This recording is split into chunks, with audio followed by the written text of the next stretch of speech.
苏57突入基辅上空，组队猎杀乌克兰的防空系统，他们采用的是老套路还是新战术呢？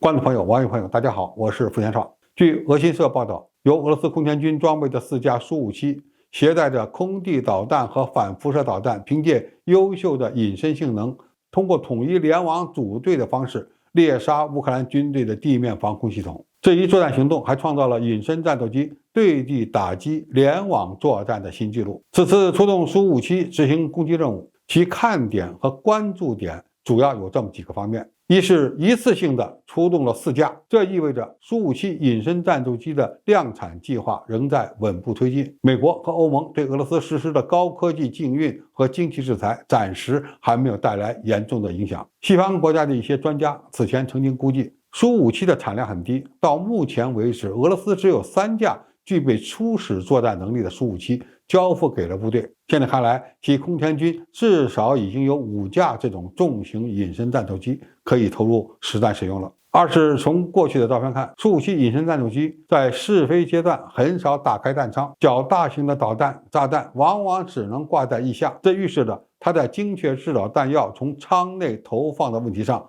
可能遇到了难题，或者相应的试验和试飞检测工作没有完成。那么4架苏57组网编队联合执行对地面目标的打击任务，他们用的是什么武器？这些导弹是装在弹舱内还是挂在翼下，都是值得观察和研究的。三是隐身战斗机采用编队猎杀模式对付地面的防空网是如何实施的？据了解，这次4架苏57飞机一起行动，主要是通过自动化通讯、数据传输、导航和识别系统将它们连入统一的网络，这有助于提升战斗机编队发现和摧毁目标的效率。也可以理解为4架苏57隐身战斗机能够利用先进的探测手段和各种机载传感器，及时搜索和探测空中及地面的目标，通过机载数据链实时分发战场情报数据，共享态势感知的信息，相互配合完成打击乌军防空系统的作战任务。在2021年的中俄军演期间，中国空军曾经出动过数架歼20重型隐身战斗机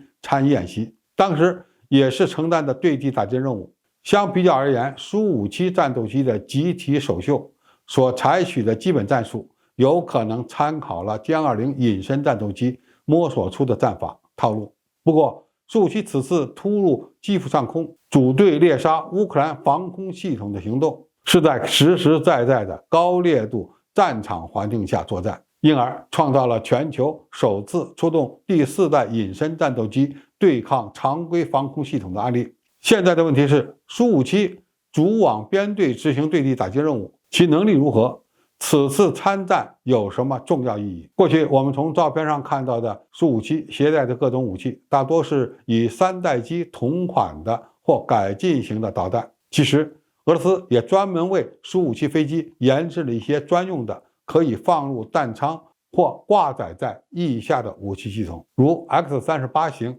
空对地导弹。据报道，该型导弹的弹重250公斤，最大飞行速度2.2马赫，可以打击40公里外的目标。这进一步表明，隐身战斗机不但在夺取制空权方面可以发挥重要作用，而且也是参与打击地面目标，尤其是危险性极高的防空导弹系统的强有力的压制性平台。这次战斗似乎从一个侧面证实了苏57的对地打击能力可能超过了没有深弹舱的 F-22战斗机。当然，我国的歼20也有必要为其配备专用的空对地导弹，这对于中国而言并非难事。人们关心的另外一个问题是，此次行动苏57的联网作战能力在战争中有何优势？他们是怎么做的？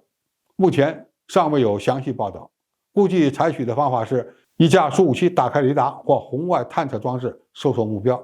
其他的隐身战机保持静默，以加大对手的探测与跟踪的难度。前出的苏57发现目标后，通过数据链将信息发送给其他的苏57，由后续的飞机发动攻击。当然，也可以采用多架苏57拉开间距同时搜索的方式，以加大发现敌方防空系统概率。总之，俄罗斯空天军在苏-57装备数量不多的情况下，敢于拉出4架进行集体首秀，并取得了一定的战果，其整个行动过程所采取的战术对策，都值得人们深入分析和研究。好，今天的评述就到这里，谢谢大家收看，我们下期再见。